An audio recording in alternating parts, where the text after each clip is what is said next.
Olá, eu sou a professora Rutineia e hoje nós vamos conversar sobre a BNCC. Não do ponto de vista pedagógico, né, porque ela traz ali habilidades, competências, direitos de aprendizagem, mas do ponto de vista legal.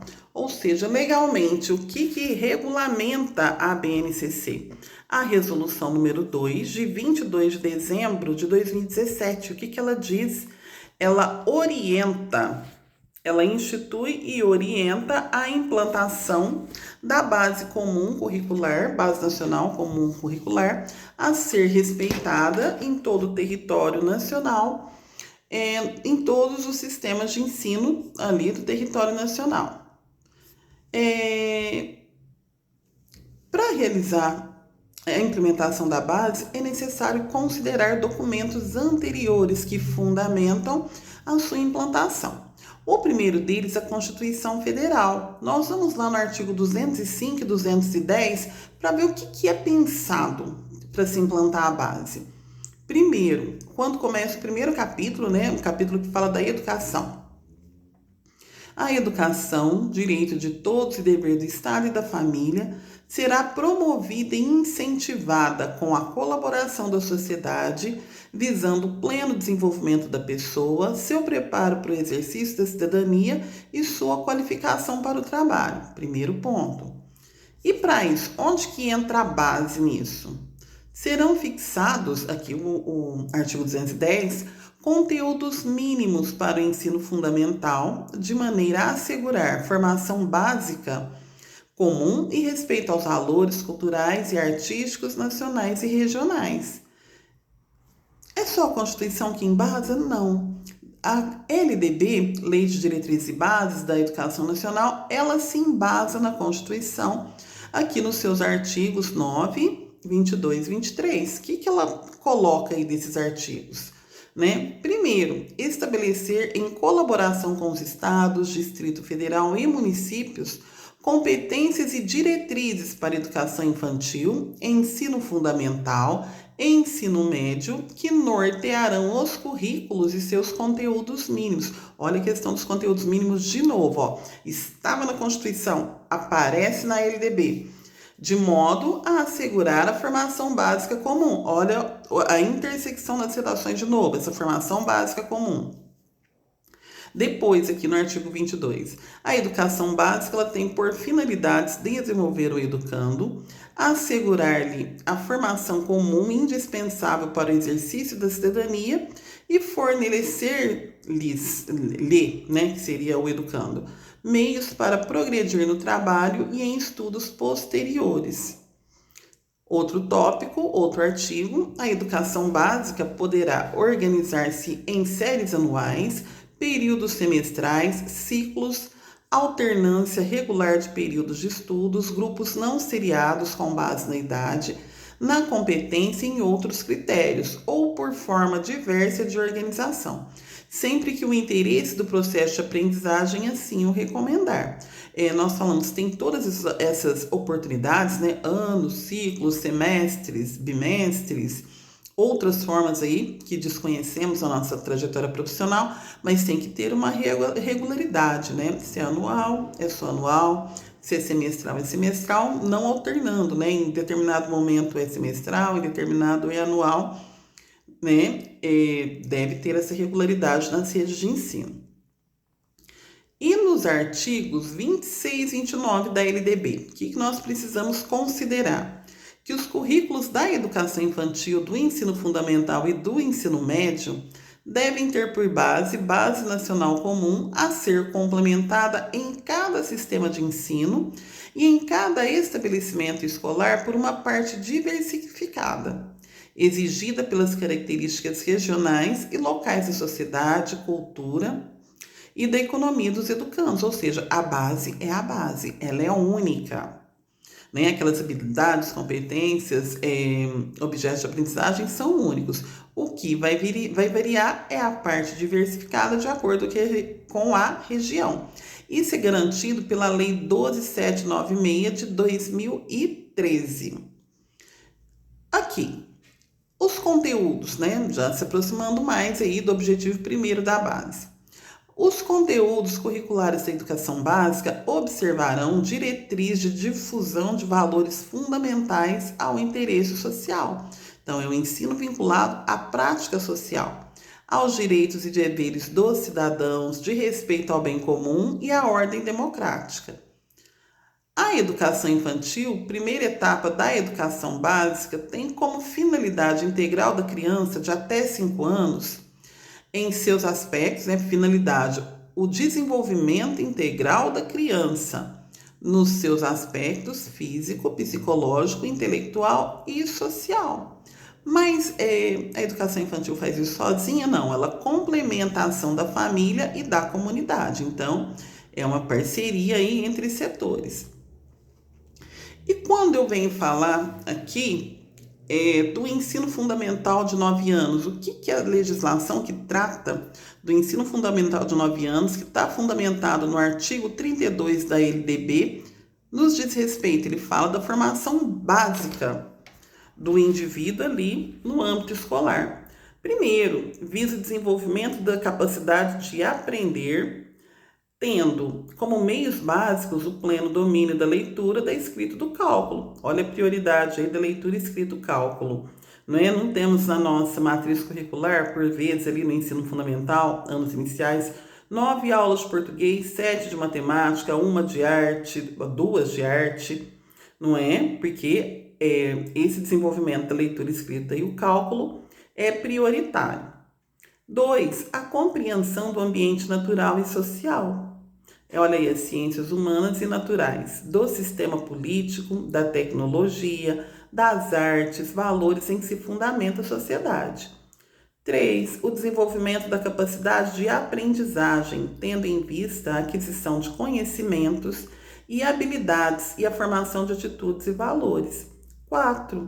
O fortalecimento dos vínculos de família, dos laços de solidariedade humana e de tolerância recíproca em que se assenta a vida social. E o Plano Nacional de Educação precisa ser considerado também.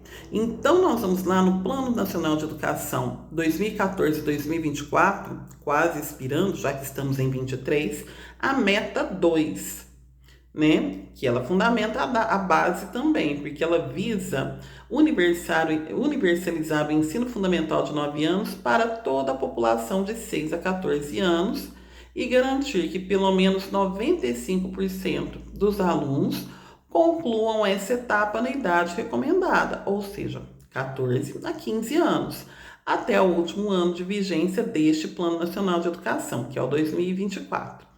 E a meta 7, que ela visa estabelecer e implantar mediante pactuação interfederativa, ou seja, entre os entes federados, os estados que compõem a nação, diretrizes pedagógicas para a educação básica e a base nacional comum dos currículos. Olha a base sendo desenhada aí, com direitos e objetivos de aprendizagem e desenvolvimento dos alunos para cada ano do ensino fundamental e médio, respeitada a diversidade regional, estadual e local.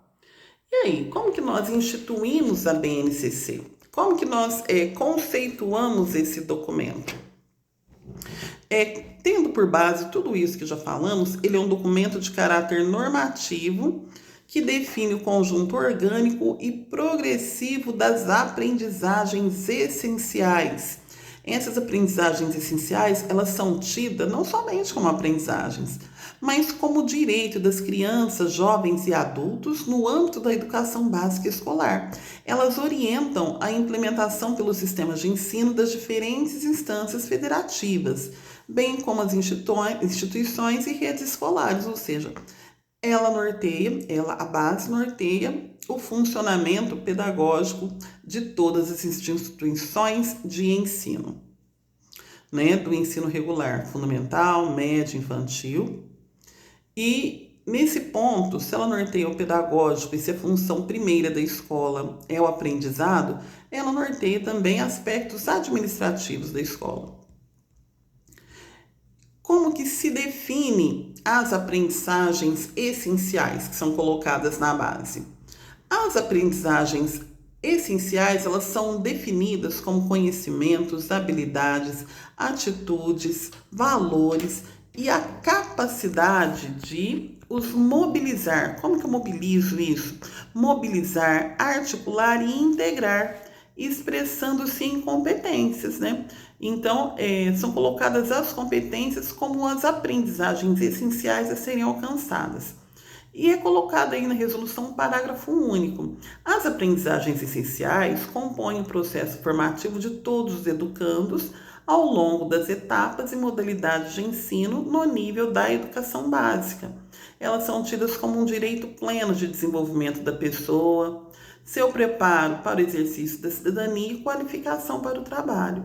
Olha, nós já não escutamos isso em outros documentos, Constituição, LDB, então os documentos estão integrados nesse sentido.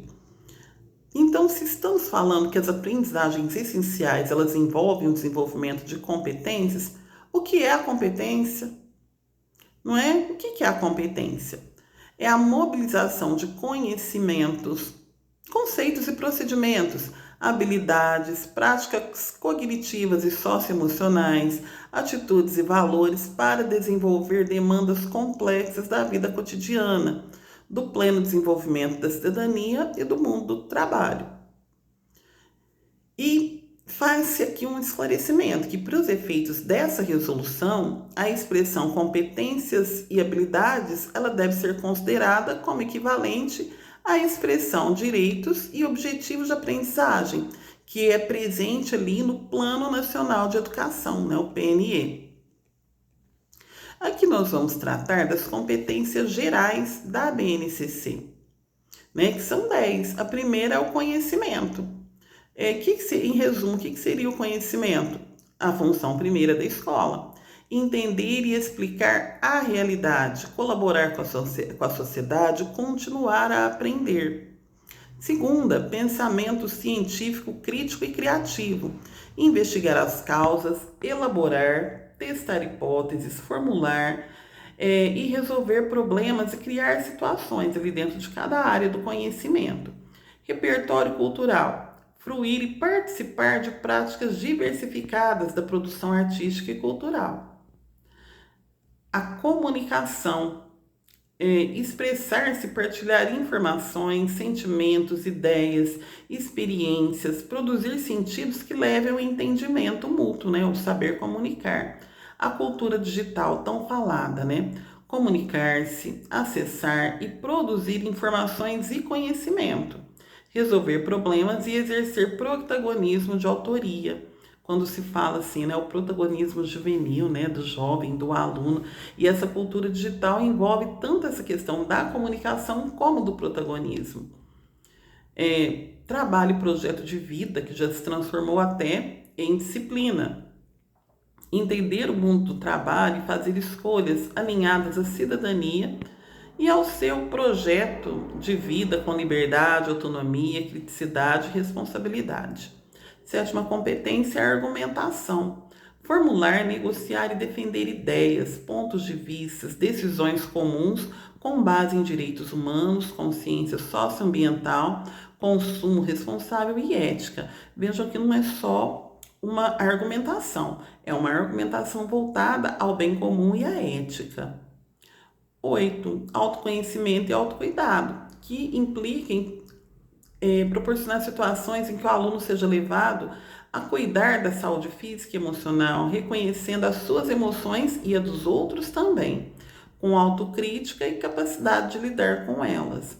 Empatia e cooperação.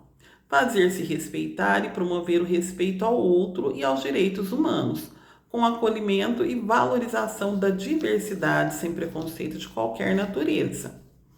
E, por fim, a responsabilidade, tomar decisões com princípios éticos, democráticos, inclusivos, sustentáveis. Não é? Quem nos deu essa releitura para essas competências gerais foi a revista Educação, mas está ali na íntegra, na própria BNCC.